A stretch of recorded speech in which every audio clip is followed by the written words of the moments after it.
Good evening and welcome to the second section of Learning Cafe. I take this opportunity to introduce the speaker for today, ROHTASH Mal. I hope I'm able to do justice to the experience that he brings along. ROHTASH Mal, in his career spanning over 35 years, has held key leadership roles in diverse array of industries, ranging from agri-machinery to agriculture, telecom, automobiles, paper, and chemicals, to name a few.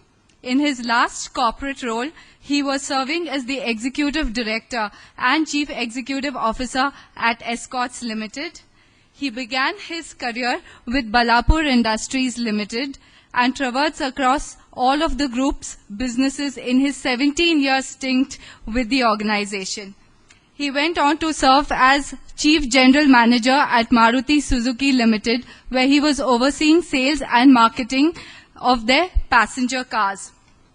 ROHTASH's rich experience in diverse industries has enabled him to master his ability to create success in varied management cultures, building organizations from ground up, bringing greenfield projects to maturity, and successfully running international collaborations and joint ventures has been his key foray and strength.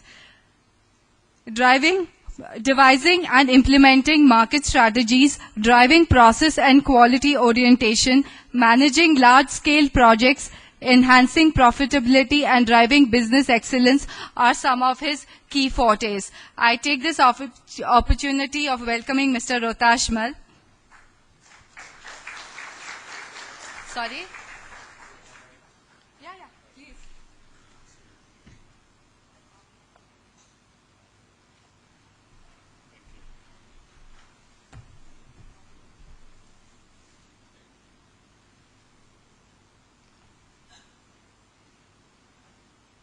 May I have the paper? Okay, while this is being set up, that was a commercial. Please don't believe a word of what was said. That introduction was too kind for my comfort.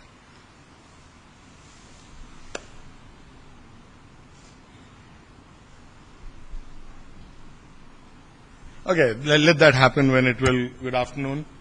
And thank you greatly for a kind invitation, an invitation that I was very happy to accept, particularly after a few conversations with your senior people, including a lovely conversation with your chief executive a few minutes ago. Obviously, that conversation wasn't factored into my decision to be here. And the purpose of today's visit to Pune is to talk to you. To do the fact that I have come here to talk to you, I'll leave it to you to, in a sense, extract what you will out of me. Not that there is too much to do. Thank you. But I look forward to questions. I'm told the usual format is towards the end. But I'd be happy, some impelling need to ask a question in the middle is fine by me. Quite happy to take that in the middle if it's going wrong. What's brought me here? At this point in my journey in life, I've just handed over, I've hung up my gloves, so to speak, in the corporate world after 35 years. Because I think 35 years is just too long, because in times like this you need to create careers beyond careers. The corporate world has its own reasons of energy, of youth, of a certain intensity of depth, and the individual's urge to be a painter is forever.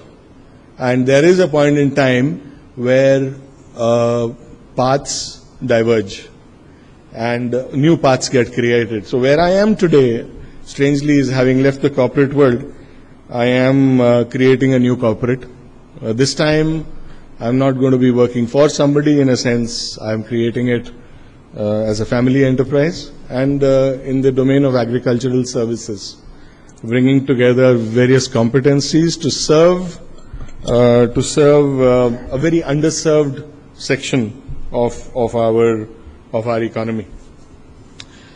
And the reason for doing that, again, is that at some point in time, you do evolve. You get to that evolution point where you say, I now want a portfolio career, I don't want a career. And, the width of what is available to you intellectually and otherwise is so huge that you want to actually taste many more things. So a few things that I do involve myself in tasting. I don't play golf, so I don't grow roses. I don't like them except to look at.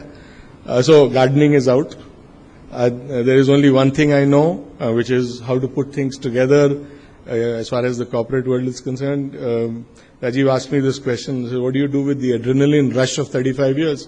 It's still there. But the substance that gives you that high, that has changed. And that substance now is, apart from this enterprise that I'm putting together, I talk to certain audiences only when I am kind of assured that I'll enjoy it. It's not, honestly, I'll be selfish about it. If I don't enjoy it, I won't do it. So that's a luxury I've got now. The second thing is I involve myself with MBA students. Firstly with the IIMs, my alma mater. I also involve myself with the Indian School of Business. But lately I have just accepted a position in upstate New York at the University of Rochester to teach there twice a year.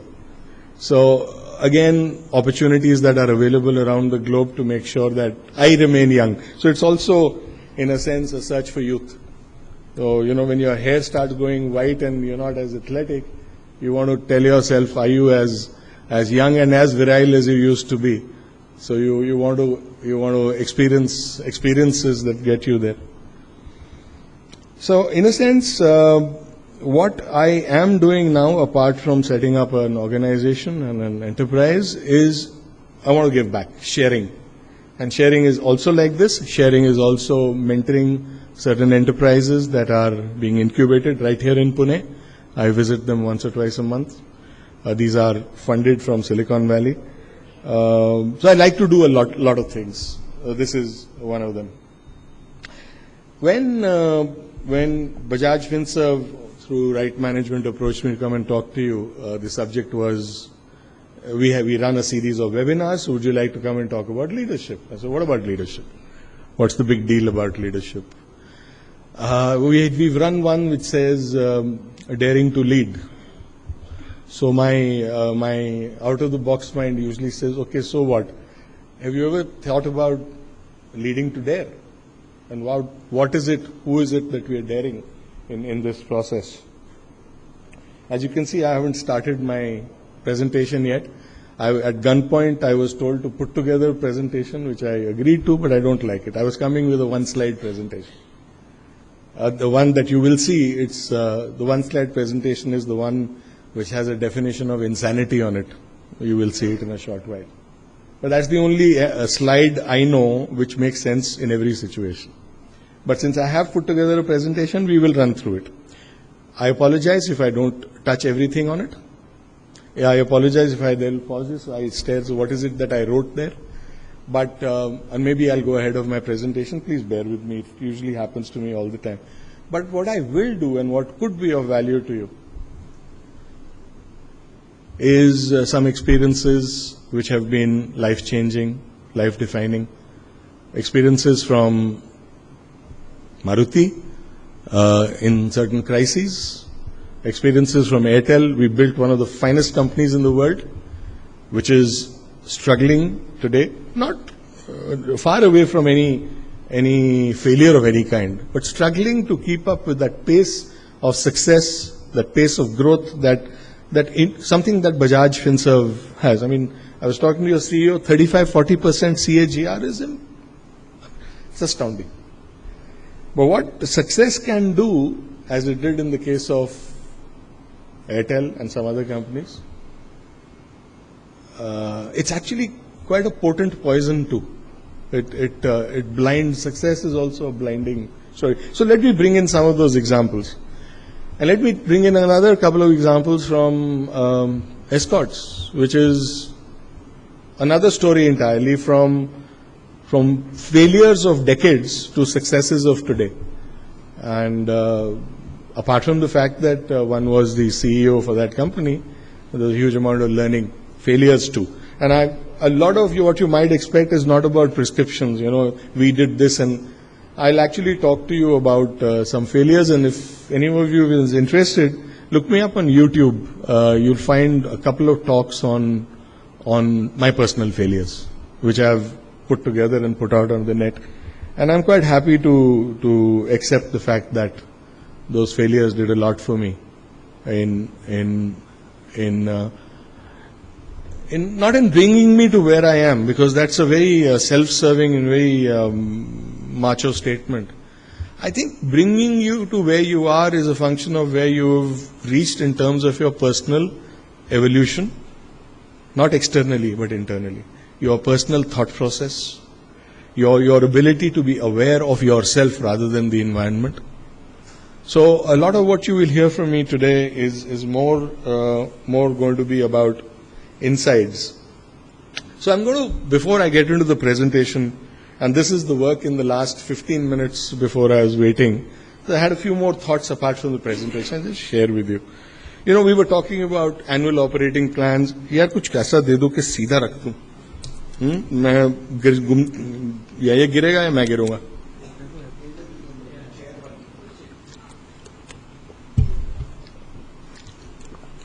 बहुत बहुत शुक्रिया.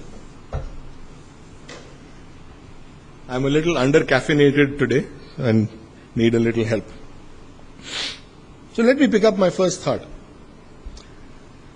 Right from 1978, when I entered industry, to when I left it, there were a few common thoughts that ran across. AOPs, budgets, LRPs, by different names. They made a lot of sense. For the last couple of years, they still make sense, but for different reasons. The reason is that the environment is changing so rapidly that forget about 5 years, you don't know what's going to happen in the next year, yet you need a map. So here's the dichotomy, here's the tension in managerial thought process. Map के बगैर कैसे चलोगे? और map out of date हो रहा है. Now try and hold these two thoughts together, leads you to another thought that says map चाहिए भी और नहीं भी चाहिए. Effectively speaking, what it says to you is while you have a map, you are actually reinterpreting and you are recreating a map as you walk. The abundance of opportunity, new opportunity, business unusual opportunity, and the decline of opportunities as usual is causing immense pain to organizations, and therefore is likely to cause immense pain to leadership in organizations unless we think a little differently about it.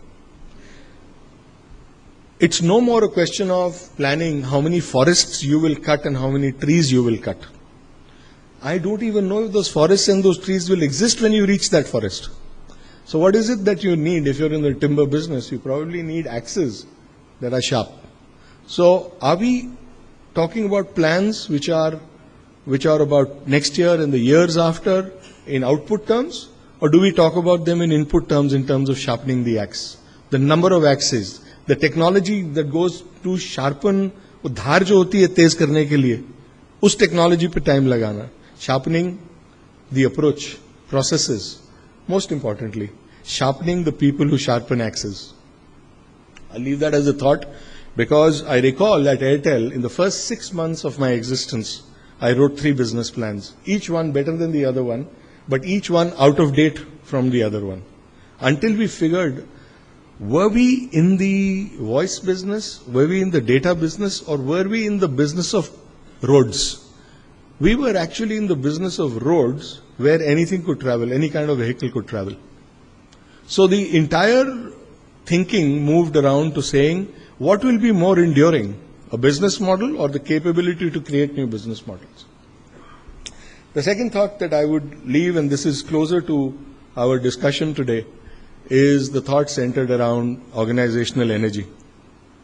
Organizations comprise of organs. Organs are people like you and me. A good organization is a sum total of good organs working together. Organizational energy is the sum total of individual energies. So how do you ignite organizational energy is fundamentally predicated on how do you ignite individual energy. The next issue is the ignition of individual energy. Whose responsibility is it? What is individual energy? Individual energy at a very superficial level is the energy that is created by medals, rewards, honors, material. Incentives, plans, the cruise next year, etc., etc. Every organization has been through it. I've been in the center of it.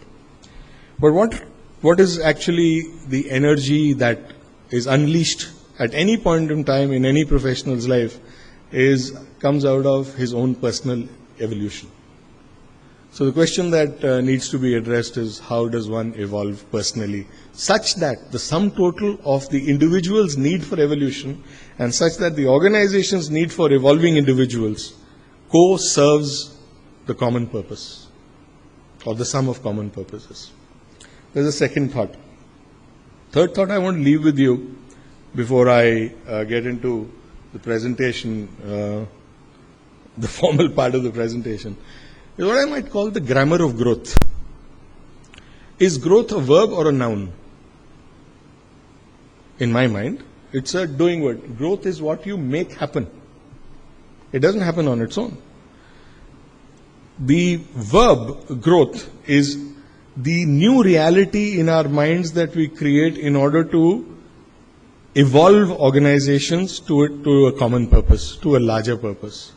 And therefore, how can growth of organizations happen unless there is a sustained effort on the part of the individual and the organizations to grow themselves? Please understand these two roles are not concomitant. They are roles to be carried out. The organization has a very important role in growing the individual. Likewise, the individual has an important role in growing himself, herself, and the organization. It has to.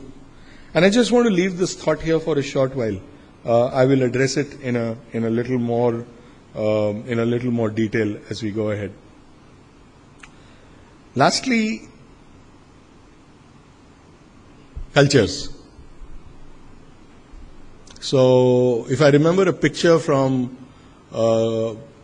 somewhere, think about culture as, don't think about culture, think about an iceberg. So what is it, physics, 1/10 or 1/9 that is above the surface? How do you move an iceberg? Think about an organization as an iceberg. Organizations are icebergs that require to be moved, or at least we'd like to do that, not by currents that happen, but currents that are made to happen. So there are two ways to move an iceberg. You attach a hook at the top of the iceberg and pull it. In all likelihood, given the fact that 9/10 is below and is a pyramid, the top will shear off and break. How do you apply forces at the bottom? So if you look at some works along these lines, you will become a little aware of the fact that the top is about winds that move organizations, and the bottom, to move them, requires currents. Culture is like currents in an organization. And the creation of cultures, therefore, becomes an individual responsibility, because that's where you're adding heart, emotion, feelings, which hold you together, which hold organizations together. Keep that also in mind as we go ahead in our. So with that, may I move ahead? The first 5, 6, 7, 8 slides, I think there are 12, will be more in terms of setting context. The last 3 are more about prescriptions, and the last one you might like to take away as a takeaway. I just want to share again. I'm inventing this talk as I'm talking. I want to share a couple of experiences that I went through. Just for around 97, every car around the world was launched in India. Maruti, that had an 82.6% market share, in the course of 1 year declined to 51% in a growing market, which was fine, but the fact is we had our backs to the wall. And our backs to the wall were also because there was a mummy called the Government of India and there was daddy called Suzuki Corporation. And mom and dad were fighting with each other. No new technology, no new processes, no new quality, no new panels, nothing. For about 2-3 years, everything stopped. And on top of that, this intense competition, General Motors, Ford, the Tata, Indigo, you name it, everybody landed. Hyundai. With the backs to the wall, we had to have a game changer. We're going to get wiped off the map. And after many days of deliberation, there's nothing like being in a corner for creativity. So it's a good idea, Rajiv, to put teams into a corner some days, for survival. And we were fighting for our survival as a company. 15 years of phenomenal success, and suddenly this happens. And we came across one theorem which has held up even till today. We said, what are we competing with? Are we competing with Ford? Are we competing with so-and-so, so-and-so? I said, no, we're not actually. This came out of a very intense philosophical discussion. What are we competing with? We're actually competing with oldness. So how do we change the rules of the game? And that is where a decision was taken to move every rupee, every yen, every dollar into something called customer service. Maruti became known in a very short while, not for the products, not for the technology, which is already there, but for the fact that A, they wouldn't break down. If it broke down, service was 15 minutes away. And you might recall a very defining advertisement, यहाँ खाने को नहीं है, यहाँ hotel नहीं है, या ये नहीं है, लेकिन मारुति का सर्विस स्टेशन है लेह में. It wasn't a figment of imagination. There was a service station there. So we changed the rules of the game. We said the customer's real need is reassurance. The customer's real need is to make sure the wheels keep moving. The wheels are as good as the next guy. After all, how different is one car from another? I remember this because Maruti survived, and when Government of India and Suzuki smoked the peace pipe and technology was back again, we were ready on the ground with a tremendous amount of power to hit back once again. And we went from 1,000 crores of profit in 97 to 50 crores of profit in 1999, back to about 800 crores 2 years later. And the year we had 50 crores of profit, believe me, 150 crores out of the 50 crores came from small improvements, process improvement. Actually, we ran into a loss of 100 crores if we hadn't done that. So that's the first example. The second one that I really want to share is the one at Airtel. So I'm going to share an experience where failure and success, or indeed success and failure, coexist at the same moment in time. 2000, Sunil Mittal gave us the job of saying, here's a blank checkbook, go create a telecom network. The only one thing, I said, what do you want? This is the day I joined. He says, the only one thing I want, if you can deliver it, ROHTASH, is that I want to launch before Reliance. One line. Now, that's an awesome task. Launch before Reliance means Reliance had been working with a cash in the bag of 24,000 crores for 3 years before that. They were digging up parts of the country, they were laying pipelines, they were laying fiber optics, they were getting regulation done. मतलब क्या क्या नहीं कर रहे थे हम. Johnny's come lately. We were told to launch before Reliance. We took the challenge. Proud to say, I won't go into the details because that's the subject of another story, but the subject of leadership is elsewhere. In 8 months from the from the license date to the first call being made by the Chief Minister of Delhi to the Prime Minister of Singapore was 8 months. We created the organization, we set up the network, the first call was made. Now, this is what happened that day. History was that never in the world has a telecom network been done in less than 2.5 years, 3 years. So here's somebody who ran it, this team did it. I was fortunate to lead that team. 8 months. So it's a world record. It stands till today. the failure, and you can look this up on YouTube, this one talk that I'm talking to somebody. The next day, nobody showed up to work. Significant parts of my senior management found themselves ill, and one of them landed up in the ICU with a heart condition. So, an enormous amount of energy was unleashed in those 8 months, but we forgot that we needed to have had time to sharpen our axes. We were overusing our axes to the extent that the axes were getting damaged. We forgot that there was a customer at the end of a launch. We forgot a lot of things, and it goes down in my own life as a turning point, because that was the day my left brain started respecting my right brain a little more. I think there is something to be said about cultures, something to be said about emotions, something to be said about looking after people.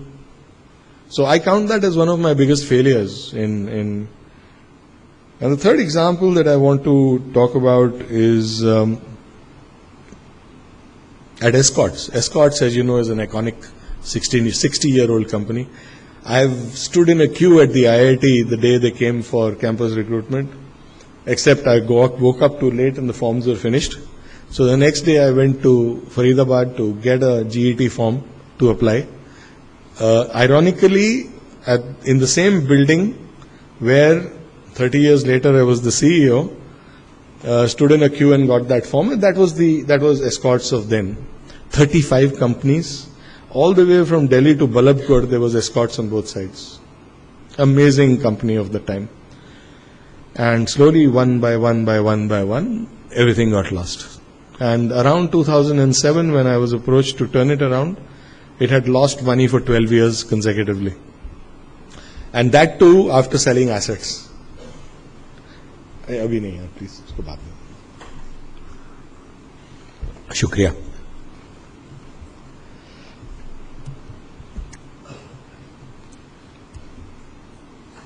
I came there to find a very interesting situation. There was no cash. We had 6 or 7 months of inventory with the dealers. The quality was terrible. I mean, everything that could go wrong had gone wrong.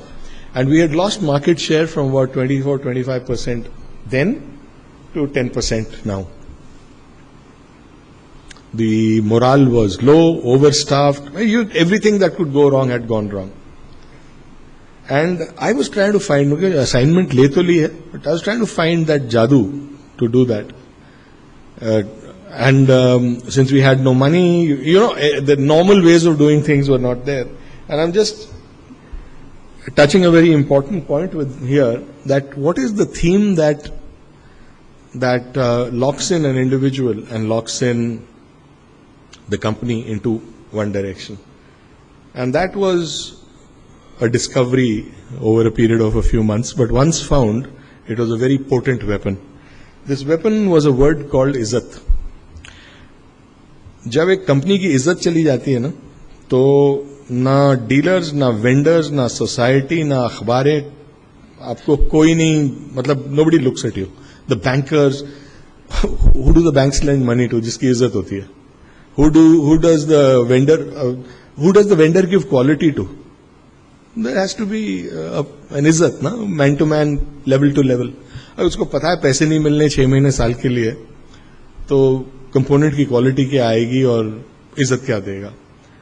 Corruption happens in situations like this. Misgovernance happens. But think about it.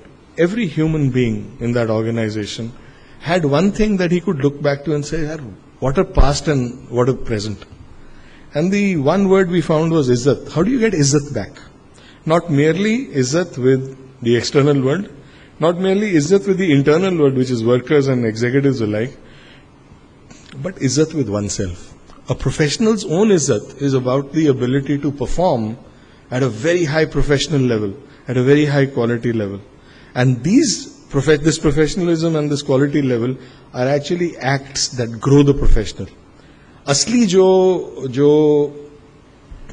जो बरकत होती है, असली जो gain होता है, that comes from we growing ourselves in whatever role we perform. And if that role is lost, everything is lost. So the appeal, and it's a long story how this one word got catapulted into the theme of the individual and the organization. But I can tell you today, Escorts makes a cash profit of 1 crore of rupees a day from all those years. No new technology, of micro new technology, no new business models, no new review mechanisms. So these are the currents of the organization that can actually move icebergs. With these three experiences, let me move on. How am I doing for time? I'm doing okay.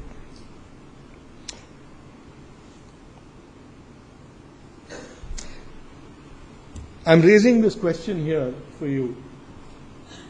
Leading to dare whom? Who are you daring? At one level, gentlemen, ladies, I'm talking about daring your teams to perform higher. But at a more fundamental level, I'm talking about daring yourselves.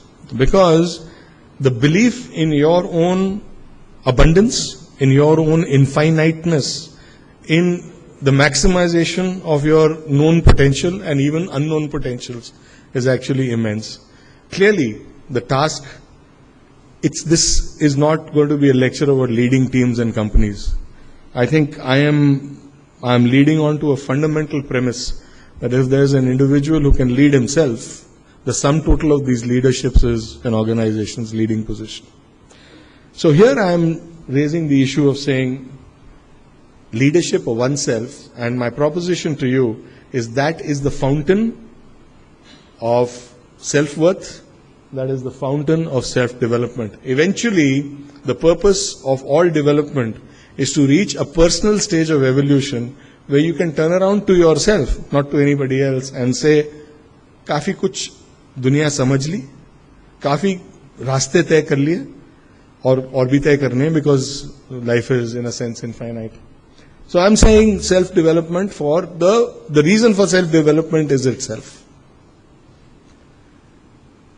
Something that I'm extremely fond of. So the next few slides are postulates disconnected. Please take them as one by one rather than one linking to the other.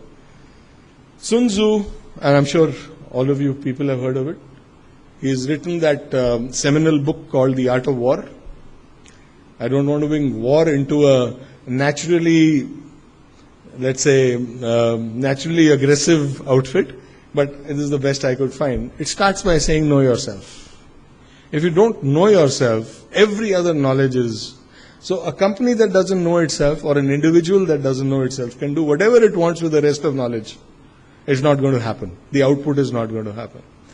But in this case, Sun Tzu says that if you first know yourself in very deeply, and then you know the enemy, not merely in terms of intelligence of where the troops are and what armaments he has, but the mind of the opposition. Not armaments, not troop formations, but the mind of the opposition. How is that general thinking? And the third one he talks about is know the layout of the battle. And until these three steps are completed, you don't act. I leave it here because there's a major lesson here too of knowing thyself. And since this presentation is available to you, I'll take the liberty of not reading everything. And my favoritist quote of all time, and the definition of insanity is doing the same thing over and over again and expecting different results. Individual's own evolution allows him to create new realities which do not do the old thing and therefore create value. It's a roundabout way of saying that what has been done many times over will continue to be done. There are drones who will take care of it, but tomorrow is created by lateral thought. Anybody remember this movie? Okay. So we'll come back to Lagan a little later. And I want to leave you with one task for the next few minutes as you listen to me. Somewhere in the USB that is in the back of your minds, please keep it working on the lessons from Lagan. And I'll come back to it, I promise you. Anybody remember this one? It was a less serious movie, but very deep lessons. And I will, I promise you, come back here also. To which, when a topic like this, leading to dare, comes in, so who leads? Why should you lead? Why can't you be a follower? And leading is not merely about packs of people, it's leadership of ideas, leadership of thoughts, leadership of concepts, leadership of contribution. There are many ways that we all lead. But why lead? Simply this, although this should come in later, but simply this, we were all genetically coded to lead. It is part of our structure, our mental structure, and that is another word for evolution, individual evolution. So anybody who says, I don't need to be a leader, is actually missing out on saying, I don't need to be, because the act of not leading in thought, the act of not thinking, the not walking, is actually stillness. Another word for stillness is death, whether it's emotionally or physically.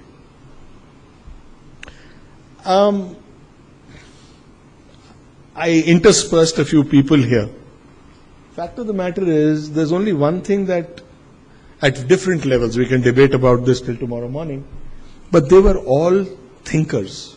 The ability to create the new, the ability to take a business icon like Steve Jobs, or if you've read his biography, and there are many of them around, one of the loneliest people on the planet, a very, very lateral thinker. Not exactly the best in terms of emotional leadership, lost his job at Apple once or twice.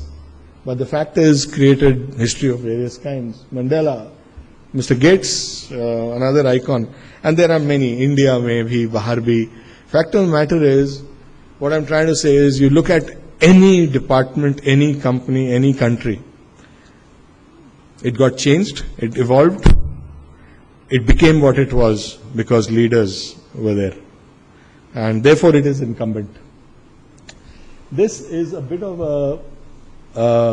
one of those slides that says, it's everywhere. If you see the word leadership, the outside of it is very fuzzy. And the reason is there are many definitions. The only one definition that I know that works for me, it could work for you too, is called evolution, personal evolution. I want to bring in at this stage a concept that I love. Sunil Mittal talked about it at a point in time when Airtel had reached a very interesting phase of its life. That point of time was, we were growing very, very rapidly. We were all in 23 circles. The physical territory management had been completed. And he said I think it was Kuala Lumpur, the top management conference, he said, the time for wartime leaders is over. We have taken all the territory that we wanted to take. Now what we need, and these can be the same people, what we need are peacetime leaders. Now the difference between both definitions aside is simply this. War gets you territory, and war leaders get you territorial security. But it is the peacetime leaders, the leaders of technology, ideas, men, value creation, that actually grow on that territory. The act of nurturing captured territory requires a different mindset than the act of acquiring territory. I'm not saying these two leaders are separate from each other, but what I am saying is that within each mind there is a warrior and a peacekeeper. There is an acquirer and a grower. There is a man in that sense, which is aggression, etc. And there are feminine qualities of nurturing and growth. And good in a larger sense to keep this in mind for organizations that have a long way to go. Because as they take territory, they got to grow on that territory. And this requires very different personal qualities. I have already spoken to you. As I said, I'll run ahead of a slide. But essentially what I'm talking about are issues of personal effectiveness. No organization can take responsibility for that. The second last concept that I want to leave, perhaps there's one more. Anybody familiar with something called blue seas and red seas? Okay, so red seas are where sharks fight each other. These are seas which are bloody and red. These are seas where they blood each other, they cause damage to each other in a bid for survival. Typically, there are areas of oceans where you have a lot of sharks. very little else grows in the sharks except battle. And there are oceans which are occupied by dolphins. And these are where the quantity of animal life, the quantity of the diversity of life, the richness is absolutely amazing. Now, it's not one or the other in business. There is competition to be had. But the same idea actually comes down to what kind of leadership does a Red Sea situation require versus a Blue Sea situation. The ability of managing an infiniteness of opportunity is the dolphin story. You might want to pick up a book called Blue Sea, Blue Sky. I don't remember it, I have somewhere. But it's about looking for those opportunities where dolphins go. Looking for those opportunities to create value where sharks don't go. They're too busy fighting. And therefore, the reorganization of the approach to business is actually a dolphin story. Okay. So I'm now reaching a point where I'm talking about development, and I have exactly three pieces to something called wholesome leadership. The first one has to do with self-mastery. The second one has to do with the delivery and creation of value. And the third one has to do with relating to and developing people. I want to bring in here my own examples, or rather my own experiences. Well, which one shall I pick up? Okay, I think Airtel would be a good example. These three words I can attribute to a director of HR who is no more, unfortunately, and a dear friend of mine. His approach to the entire thing was, until concomitantly we serve all the three, individuals and organizations cannot grow, so can we have a balanced approach to this? And there was a huge exercise over years that went into this. Typically it went as follows.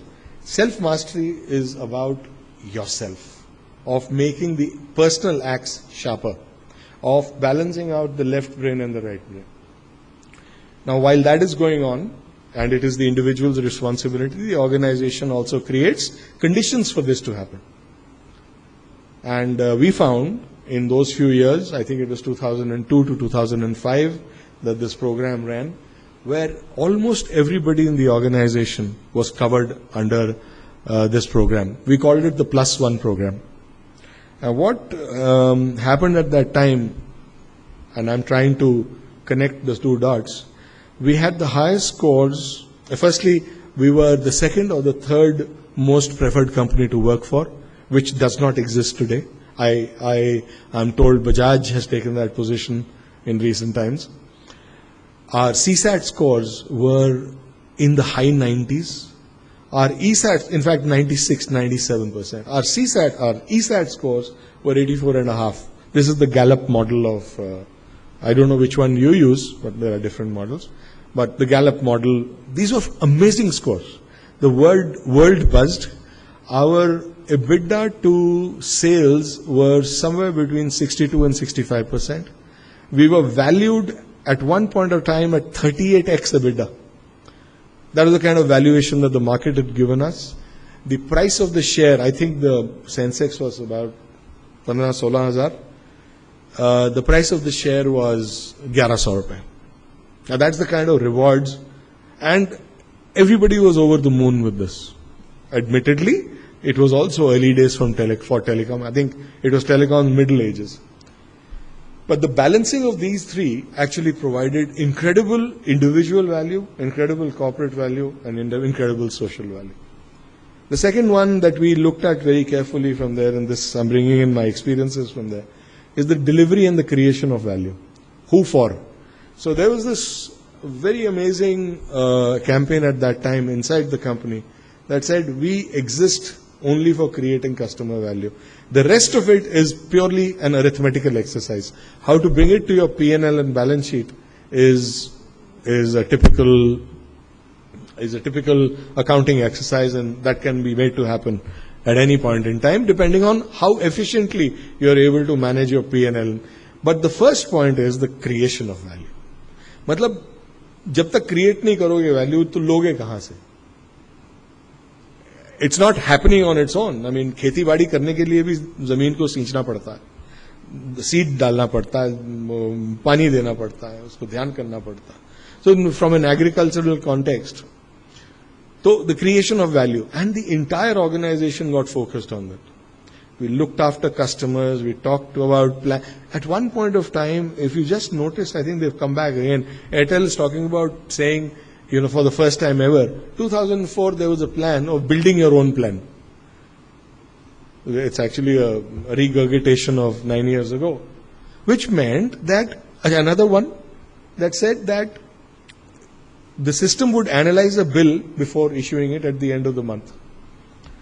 After analyzing the bill, there was an algorithm that worked that if any other plan worked better for this individual, which brought down his billing that month, that plan would be applied to the bill.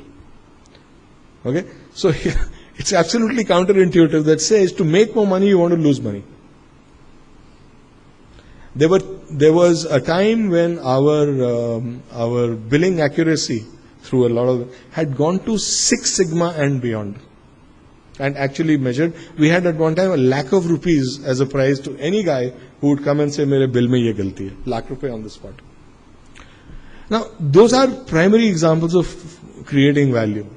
And when you do that, you don't capture it. And the third one is about culture. Relating to developing people. Again, I must give Sunil Mittal, my boss then, due credit. He would meet me once a month. Once a month was 1 hour or 2 hours, whatever the time fixed was. I have never ever had an experience like that in my life again, of that kind. In those 2 hours, and this would go down the organization because yatha raja tatha praja. In those 2 hours, he would, as soon as I walked in, his first question was, "Tu coffee leta hai na?" And you press, ask for coffee. Press another button, say, "Linda, no calls." And his cell phone would go to the side, no calls, nothing from the outside, not even just the whisper of air conditioning. And eye contact for 2 hours, 1.5 hours. How's Ritu doing? How are the children? कहाँ पहुंचा, ये हुआ, वो हुआ, 10-15 minutes में ये सब. First was a personal equation. And then the business. Not a scrap of paper in front of him or me. I would sometimes carry because I wanted to note down 10 things I wanted to raise. But there wasn't a scrap of paper. He was ready for me. He had been briefed, he had been prepared, he was ready. And it was an object lesson for a lot of us CEOs to carry down. This is a great thing to happen. Who gives you the time of the day, eye contact, for that extent of time? And then as you leave, the guy comes to the entrance to see you off. Right? You remember them not because of anything else or what nice feelings it caused. Fact of the matter is you were impelled to carry it down the organization. And that became the culture of the organization. That became the way you dealt with consumers. That became the way you dealt with the company, with your individual people. So the issue here is relating to people and then of course developing people. Huge amount of OD and HR effort. I, for example, have been privileged to go to the National Testing Laboratory in the US for being tested, or to the Center for Creative Learning in the US. Huge amounts of money spent on each and every one. Individual plans, meticulously carried out. And of course the share prices showed it, the profitability showed it. It's quite another thing today, regrettably, because of Africa, because of various things. The eye has shifted from a lot of these things. But I'm sure they'll grab it back, because in a recent conversation, he says, "Yeah, B2B, back to basics. Let's take it back जहाँ से शुरू किए थे." काफी नुकसान कर दिया आपने आपको. As I said, success can be your enemy in that sense. So which slide am I on? As I said, I'll forget. I've already talked about this, but I can't help talking about it a little more. Who is responsible? How are you responsible? So who are you responsible to first? अगर मैं जिंदा ही नहीं रहा तो किसी के काम का नहीं हूं, और जिंदा रहने के लिए मुझे कुछ करना पड़ेगा, खाना पड़ेगा. Likewise, in developing one's capabilities, capacities, competencies, how do you get to that question of what is it that I need to develop in myself? The first one, and I'll refer to that a little later, is awareness, self-awareness.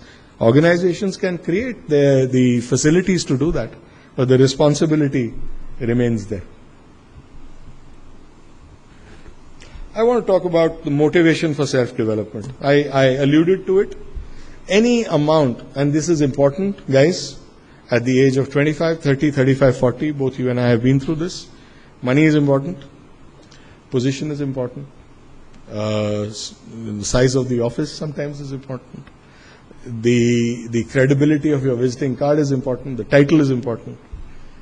But believe you me, they are very important, but simultaneously they are not the only important things. Because unless the axe gets sharpened, the pace of these titles, new titles, pace of responsibilities, the rewards that come with it, the pace, the curve, instead of going like this, it actually flattens out. And for some people, this also happens. It goes to the other side. Santulan, a balance between external motivation and internal motivation. And who is responsible for internal motivation? So essentially, once again, what I'm saying is, while the corporate world, and I do not blame the corporate world, I do not blame organizations, there's a line beyond which the corporate world cannot deal with your internal dynamics. You have to deal with it yourself. It can provide facilities and so on. So the corporate world becomes the intrinsic or the extrinsic support of motivation, which is excellent. But the intrinsic one, the responsibility becomes. When you put this together, when you have a santulan between the two, you have a great thing going. We at Airtel carried this out to devastating effect, because there were workshops all the time for the senior most people. And incidentally, there was something interesting that happened. Sunil would get a report of which senior guy didn't land up at which self-development workshop. Okay? He wouldn't call you up immediately, but the next time you met him, कि यार चले जाया करो, जब तक अपनी धार नहीं तेज करोगे, कंपनी की धार कैसे तेज होगी? इतना काफी था. The fact that somebody is watching you, caring, it's actually a caring thing. And there's always a shortage of time, right? आज वो meeting है, कल उस customer से मिलना है. But the fact is, and I was telling Priyanka a little earlier during the day, I said that one of your sessions, what you should do is give everybody a log of wood that much and an ari, a blunt ari. Blunt ho. और कहना कि काटो इस wood को. Sooner or later somebody will realize कि कमरे के कोने में एक वो धार बनाने वाली मशीन भी है. और उस पे टाइम लगेगा instead of लकड़ी काटने में. Once this connection cause effect gets made. So the issue is, when you take out time for yourself and your own development, you actually become much sharper. You go home at 5:30, 6 in the evening. You take your weekends off because you know your batteries are being charged for full flow on Monday morning. Now, few companies and few individuals recognize this, because guess what? 4 साल, 2 साल की उम्र में ठूस के माँ बाप ने, टीचर्स ने घुसेड़ा हुआ अंदर. Work hard. Nobody asked us to work smart. Nobody said धार तेज करो. और वो जो स्क्रिप्ट है जो 25, 30, 50 साल से चल रहा है, वो अनवाइंड नहीं हो रहा. So, I am now going to go into some issues, and you will forgive me if I need to come here and read what I have written, because the same is not available with me. I am actually asking us to look at, and I have actually pasted this from a presentation that was made 10 years ago. I had led this presentation in my own company. I said, let's talk about what holds us back, what takes away our energy. Conflict management, managing diversity. I'm on the right side of the brain. And I'm urging for all left-brained companies to please manage your excellence here. Do not take away an iota of energy from here. Do not defocus. But please add that side. Managing diversity, emotional energy, Talk about influencing and impacting without authority. And that can only be done with ideas which are solid. Talk about reflection and awareness. How much time do we give ourselves on a daily, weekly, even an annual basis to remain still and silent? Using affirmations is a way of reprogramming yourself. As I talked about that a while ago. And we talked about silence and reflection. And this is fundamental, in fact, silence and reflection to self-mastery. In continuation, and please ignore what's on the left. This presentation is available to you. Take it away. Do what you will with it. Awareness. Awareness is a function of what is transpiring at that moment. It is another subject of stillness. Appreciation, gratitude and thankfulness. Actually, शास्त्रों में भी लिखा है, हम जो भूल गए हैं, हमारी मैनेजमेंट बुक्स में भी लिखा है in different words. When you are actually appreciative and grateful, am I losing somebody? Okay, fine. Thank you. That was thoughtful of you.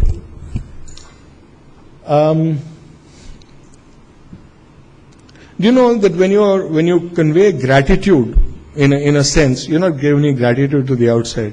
You're actually, in a sense, reprogramming yourself to say, I'm blessed that I received something. It is a great energy from within.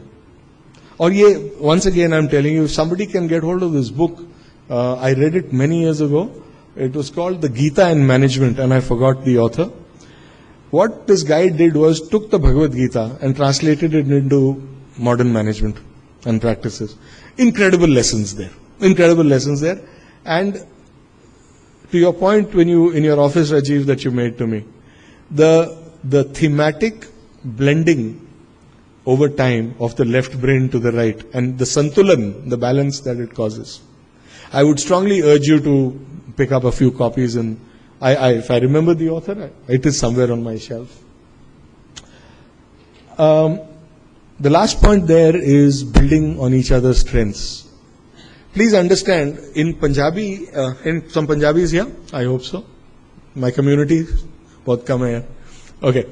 No, this guy is not too proud of the fact that he's Punjabi. Okay. Do you know what the meaning of word death is? जब कहते हैं पंजाबी में ना किसी की मौत होगी, कहते हैं जो पूरे हो गए.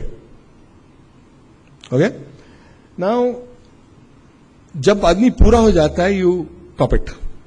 With the ECG line then becomes flat. So the method to this madness here is that nobody is pura. Not even two gears, if they don't mesh, there is no movement. If you take away two gears like this, one will have power, the other not, you will not create movement. एक के gap में दूसरे का strength जाती है, तब movement होती है. नहीं होती ना उसके बगैर. So only when you work on each other's strengths and define each other's gaps does that happen. And that is a subject of humility. It cannot be taught. It needs to be made aware of on a personal level. I've done something that I shouldn't have done.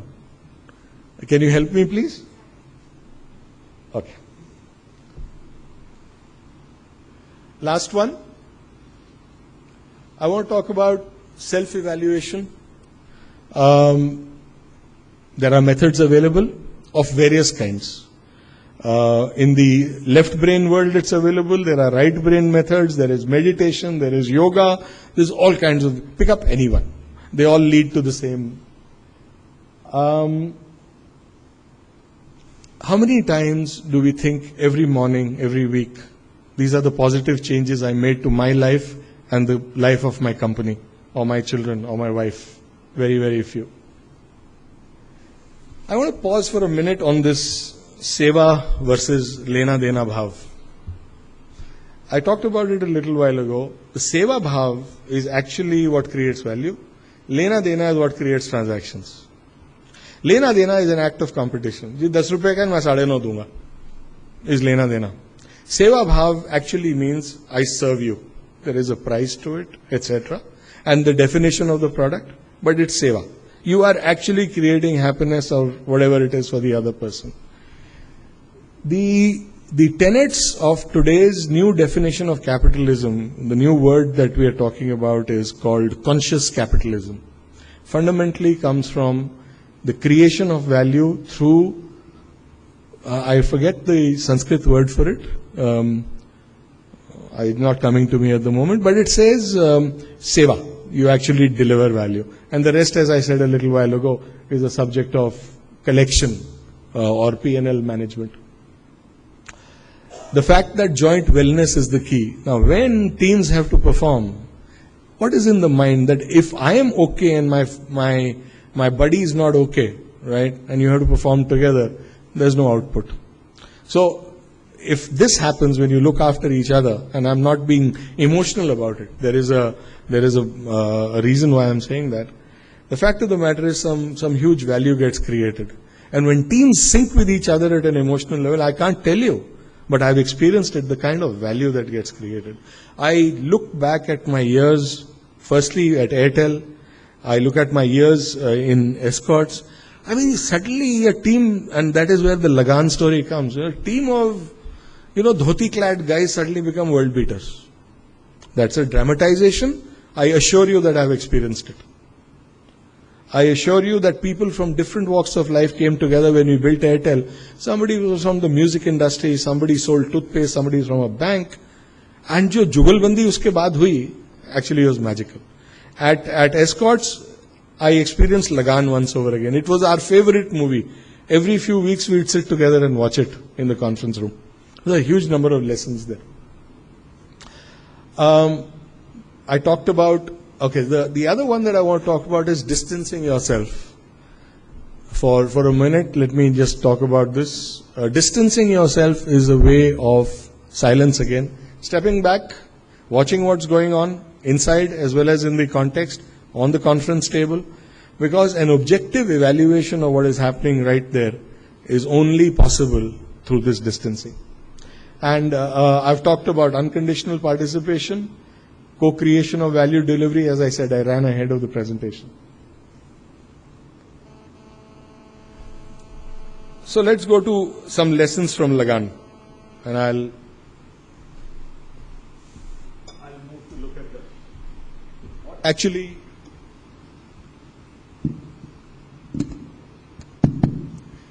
so what actually created value? The first thing that they got together was something called Maqsad. It's not merely a village cricket team that needs it, every company needs it. Why do I exist is the question. Why do we exist as a company? And that cannot be, it is not possible for a true Maqsad to exist until there is subscription right across from top to below. And once that is in position, and it is the task of leadership to align that Maqsad and create it, magic happens. It did. The larger picture. What was this team trying to do through a cricket match? Actually, if it was 1857 and one bullet, or in Mangal Pandey, or if it is this team, or any other thousands of things that happen. I'm picking this up as an example. The fact of the matter is that the empire shook. The external context shook to accommodate your reality, your new created reality. I don't have to talk about the third one. Driven, purpose के बाद passion is a given. वो आग लग जाती है. And that आग is, a controlled आग runs engines. And team energy. Could you think of, and the conflicts they went through in managing that team situation? Remember, घर का भेदी भी था एक, और different agendas भी थे, and they all came together until, you started operating from here. Bhuvan, if I remember the leader's name, Amir Khan's role, Bhuvan, right? Leading from the front. The guy who takes the maximum physical and professional and personal and indeed emotional pain. He sees himself in that role that says, I'm responsible for this other 10 guys. I'm responsible for their leadership. I'm responsible to give to them that leadership that they deserve. It was a fire coming from there. And of course, remember those balls they played with and the bats they played with and beat the hell of those white skins? Yeah. This is not all of life, but these are vignettes of life. These are slices of life that tell you कुछ था इसमें. And the last one at the bottom that I'd love to repeat for you is that इज्जत का सवाल हो गया था ना, और इसके बाद क्या बच जाता है. Okay, so this is a movie I love watching. I have it on my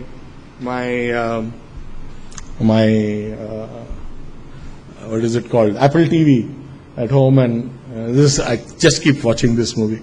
Firstly, it's a phenomenal script. The takeaway is actually at the bottom, carpe diem, which Latin means seize the day. There may not be a tomorrow. So आज जो करना है वो आज ही है, आज में fit करना है उसमें. And look at how they dared themselves through a bull run or diving from the sky or running. These are examples of challenging your limits.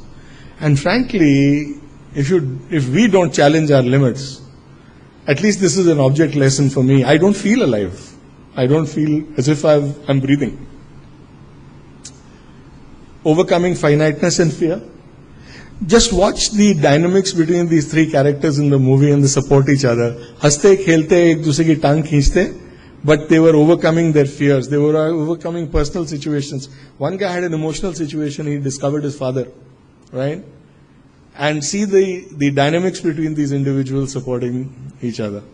It's a small team, but very evocative. And the fact of that you shouldn't just get it there, get going. Okay, so I don't want to keep talking about this. Boundaries, overcoming fear, and a little bit of these pictures are courtesy Right Management, who helped put the script together for this. But yeah, that sounds like an interesting way to skydive. I would do it, except I wouldn't do it this way. I mean, I'd like to do this, but from a smaller plane. I am going to skydive. I've made a decision. So the day I turn 60, I hope I'm somewhere in the world where I'll take a skydive. Okay, I want you to, in fact, why should I? I'll read this to you. I love this one. It actually is at the heart of individual development, which says, मैं जिंदा क्यों? Or individually. And this is from Zindagi Na Milegi Dobara, courtesy Salim Javed Akhtar. दिलों में तुम बेताबियां लेके चल रहे हो तो जिंदा हो, नजर में ख्वाबों की बिजलियां लेकर चल रहे हो तो जिंदा हो, हवा के झोंकों से जैसे आजाद रहना सीखो, हवा के झोंकों से जैसे आजाद रहना सीखो, तुम एक दरिया के जैसे लहरों में बहना सीखो, हर एक लम्हे से तुम मिलो खोले अपनी बाहें, हर एक पल एक नया समा देखें ये निगाहें, जो अपनी आंखों में हैरानियां लेके चल रहे हो तो जिंदा हो, दिलों में तुम अपनी बेताबियां लेके चल रहे हो तो जिंदा हो. It actually says it all. At an individual level, you can go to any amount of personal reflection, go to one fundamental question that comes to each one of us at any point in time. Why do I exist? You take that answer, you add it on a sigma of 100 to 105,000 people, and leadership harnesses that together into a meaningful purpose for the organization. You've got a firecracker on your hands. This is not philosophy. Honest to God, 35 years trying to distill it together and saying, what happened? I walked through in 17 years, in the first 18 years, I walked through many industries. In 35 years, I walked through 13 different industries without changing my job too often. Fact of the matter is, कुछ नया होता रहा हर एक 2-3 साल में. Now you look back and say, that was nice, अब क्या करना है? Which brings me back to where I am today, and the new enterprise that I'm talking about. अब नया क्या करना है? Is an impact on agriculture, one of the least developed in our country, using high technology, using high-tech machines, using chemistry of various kinds, and saying, can we make a difference? And I'm not on a hiring spree here, Rajiv, but if you know of people who want to do something different, ask them to get in touch with me. Thank you.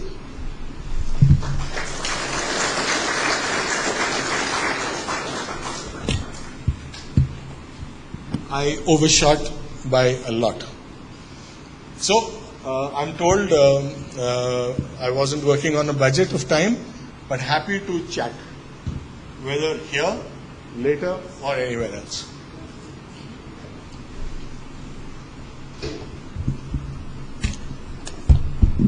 Check.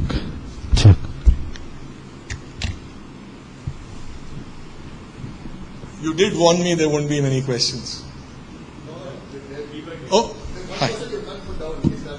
Okay. Hi. Why don't you take the mic and I take that mic? Well, a couple of questions which go together actually. Very surprising to see that the word entrepreneurship was not there. Okay, in your leadership speech, might be it is too cliche. Okay, to have entrepreneurship, might be that is the reason. Okay, could be that. But my fundamental question is, Priyanka, can I get a piece of paper, please, and a pen? I lose track of things. yeah. So one is on the entrepreneurship side, and how do you see as an individual, as an entrepreneur in a structured organization? Okay, because at the end of the day, an organization needs to be structured. How do you get that bit of it to work in an equilibrium in an organization? That's one question. And second is very generic.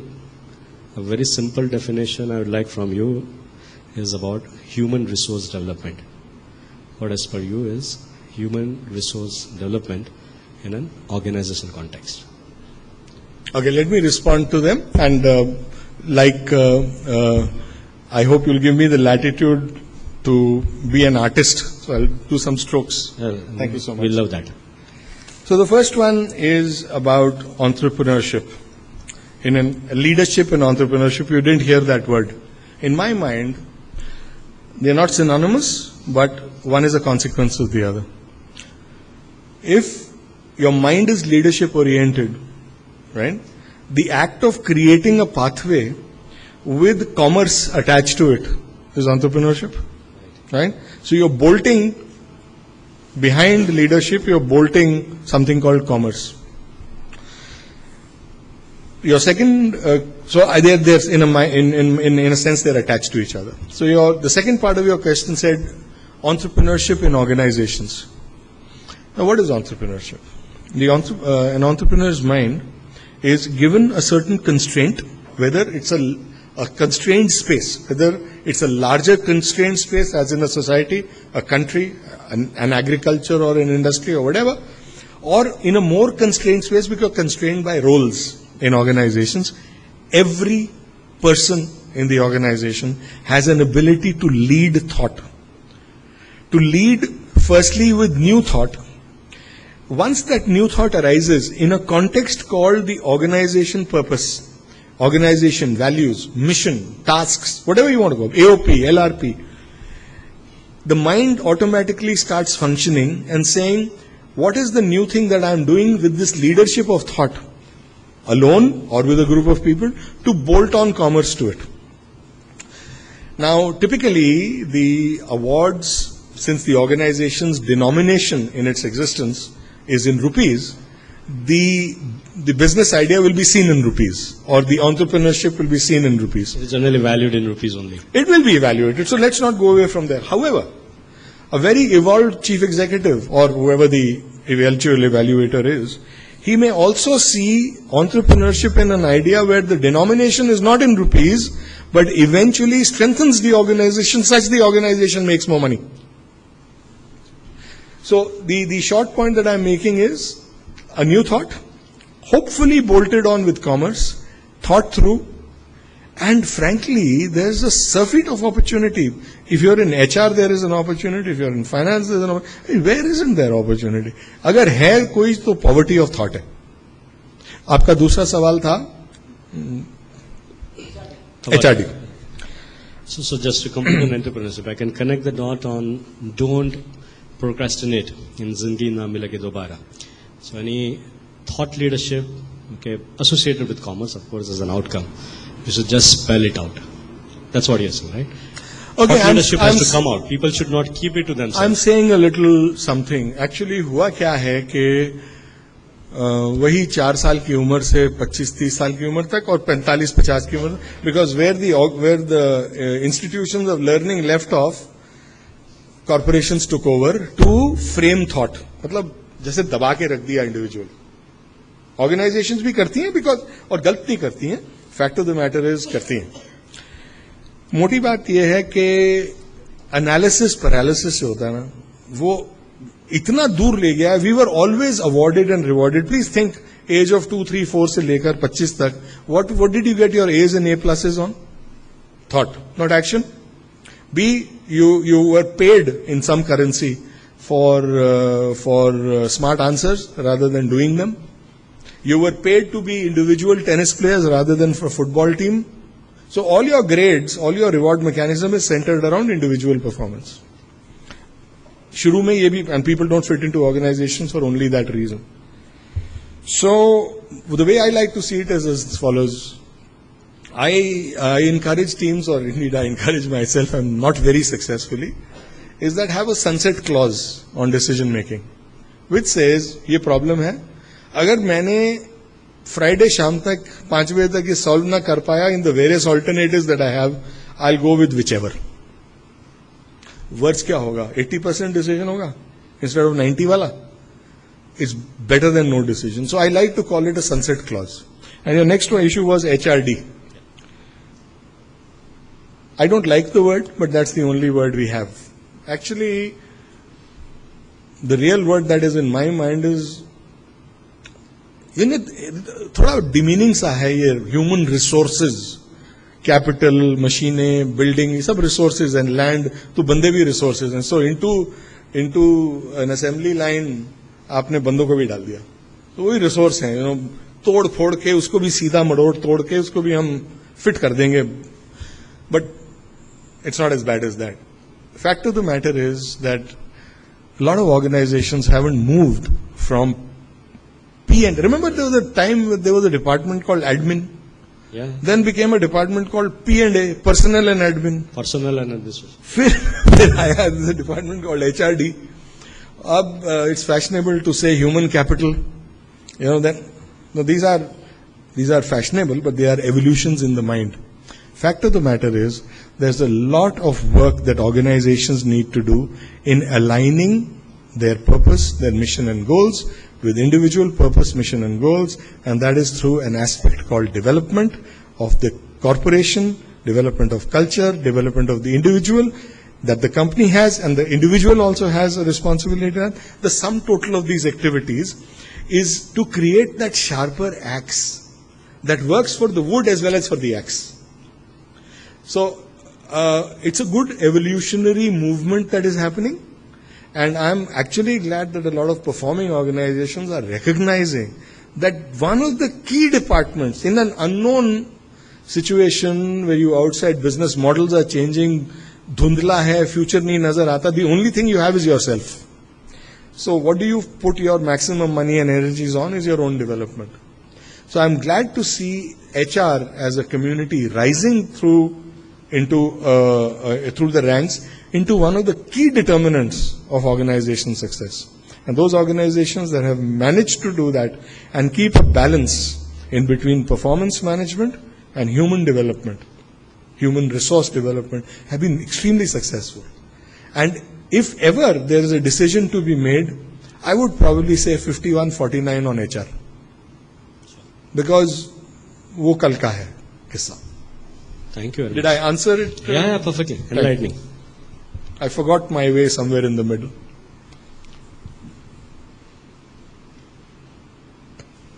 Yes, sir. Yeah. Hi, my name is Divakar Pundir. I look after the underwriting function. You look after? Underwriting function. Risk and underwriting function. Underwriting Yeah. function. Okay. My question is a very simple question. Throughout your presentation, you refer to 3 organizations, 3 very iconic organization, and each of them went through a kind of a metamorphosis.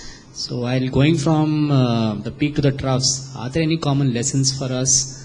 2 or 3 common lessons that in your assessment, in your experience, that really caused them to going from the peaks to the troughs that you mentioned about?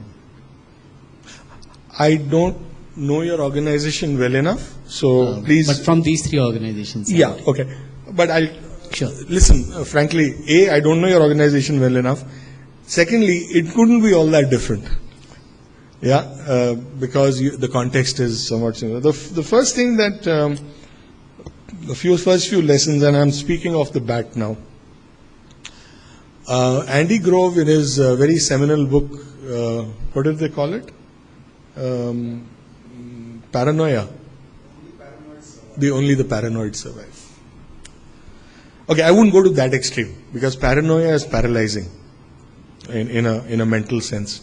Fact of the matter is that you will see your business models sometimes changing so, like that frog boiling, sometimes changing so innocuously that you won't know what happened and the model shifted, sometimes rapidly.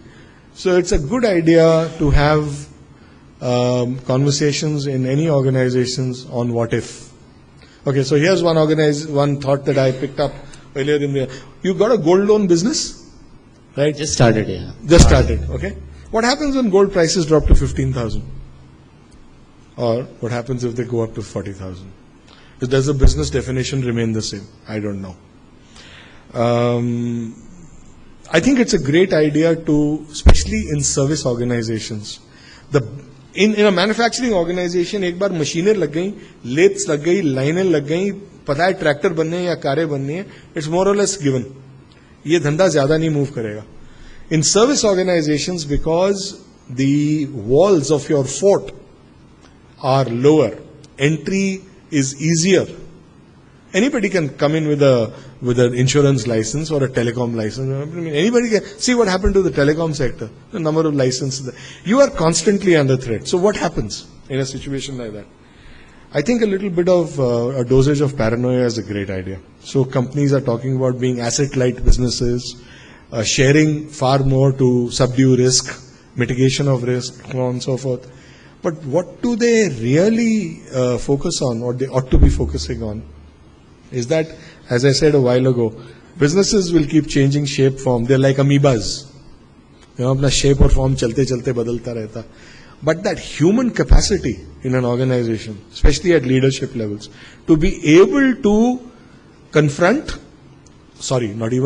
design new realities is key. Now the question that remains is, are you going to design new realities after a threat is already received or anticipated, or even before anything has happened, are you going to design new realities? So one way to do it is what they call in the old days unrelated diversifications and so on and so forth. Today, I think a very careful inventory of your skills, attitudes, competencies will lead you to newer and newer businesses, provided, of course, there's a larger frame in your context. I'm not too sure I have the answers. It will need far more conversations to give you a... But learning, for example, from escorts.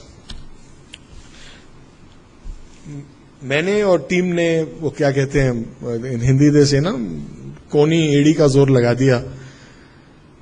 Once you lose a sky chain to China, once you lose a part of Kashmir to Pakistan, 60 years of war, the LOC doesn't move.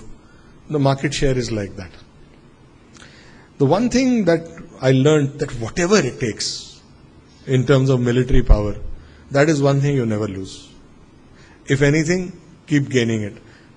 But if you have lost, for whatever reasons, organizational illness, bad thinking, etc., or country not thinking right, political will, jaise bhi hai.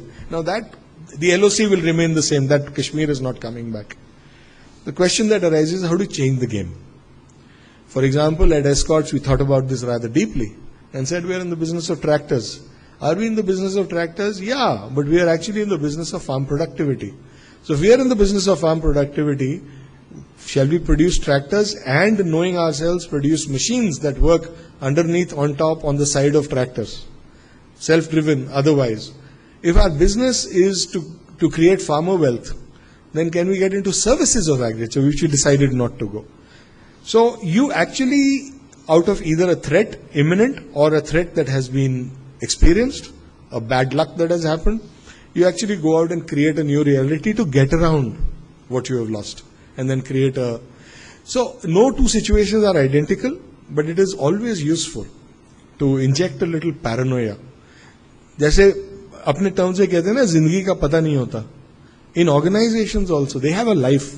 They pulsate. Organizations are alive. They pulsate with life. They have a heart, they have a soul, they have a culture, they have... वो भी मर जाती हैं. Look at the number of dead organizations in India and around the world. How many organizations have lasted hundreds of years? Why is it that that a human being is born to die but an organization is not? If it becomes irrelevant as a human, I mean, there are other reasons why a human dies, but can you think in terms of what makes an organization die and work around to keep it alive? I know of an organization that's 300 years ago, it's still headquarters in the same castle that it was born in. It's the world's leader in manufacturer of paper. I was in the paper business for Ballarpur Industries then. Amazing. Reinvented. In paper alone. Or kahan pahunch gaye? Still the world's leader. A 300-year-old organization. There is a 1300-year-old organization in Japan that still exists. Reinvention. There is an 900-year-old organization that exists in India. Very little known. It's in Udaipur. The Maharana's original family company. Reinvented. Still exists. 1,000-1,200 crore ki aaj bhi turnover hai. So, there are some lessons. I'm afraid I've gone right far away from what you asked. But you asked me for lessons, so I... Sure. Thank you. Really.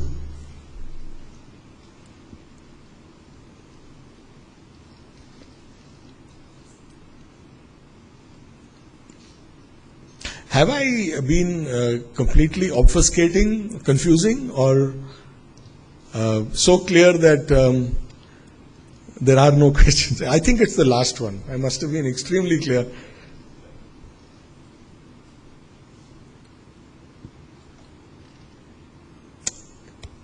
In which case, I rest my case. Thank you.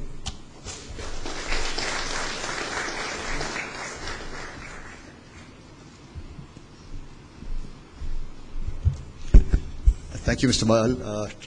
Fantastic thoughts. I've been in a couple of stressful situations of late, most of course with Rajiv Jain.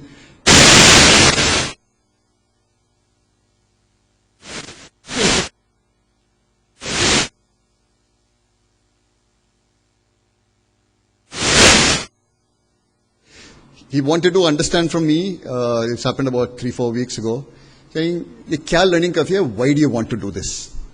So I tried explaining to Mr. Mal that, that we are as an organization, we have grown very fast. We are at a certain size. We want to multiply ourselves.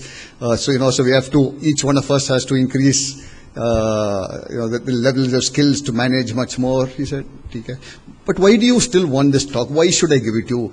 Then I talked about some complexity. I talked about different things. I talked about keeping, the same energy, passionate speed today, even as we expand more and what that plays for us. But again, he would ask me the same question, but why do you want me to do it? Finally, what it came down to me was, he said, don't try to prescribe something, to the organization as this is a way of leadership, imbibe it or go. It was more for what do you do with yourself? Why, he said, so why does Deepak Reddy as an individual employee of Bajaj Finance have to attend this and not Deepak Reddy giving it as a HR head?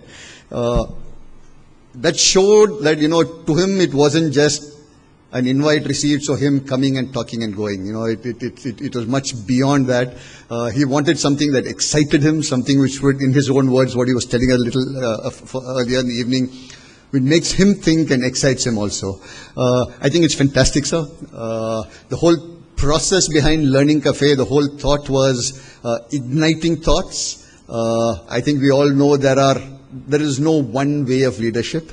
There's no one way of leading people or doing things. There are different ways, but it's always good to learn from multiple things and create your own style. I think igniting thoughts, and then you brought it out very beautifully where you said a lot of our learnings and a lot of takeaways, what you gave us today, were not necessarily from successes that you drove, but were from failures of what you achieved. And I think that's the whole concept of Learning Cafe, that we broaden horizons and learn much more. Thank you very much, Mr. Mal, for your time, for your seriousness of the effort, not just for the talk that you gave us. It's been wonderful having you here. I'd request Rajiv to please give a small token of our gratitude to Mr. Mal.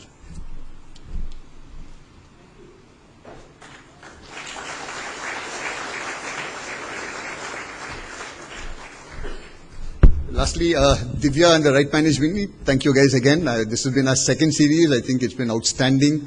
And I think Learning Cafe is really beginning to, the coffee is beginning to boil. Thank you all very much. Thanks.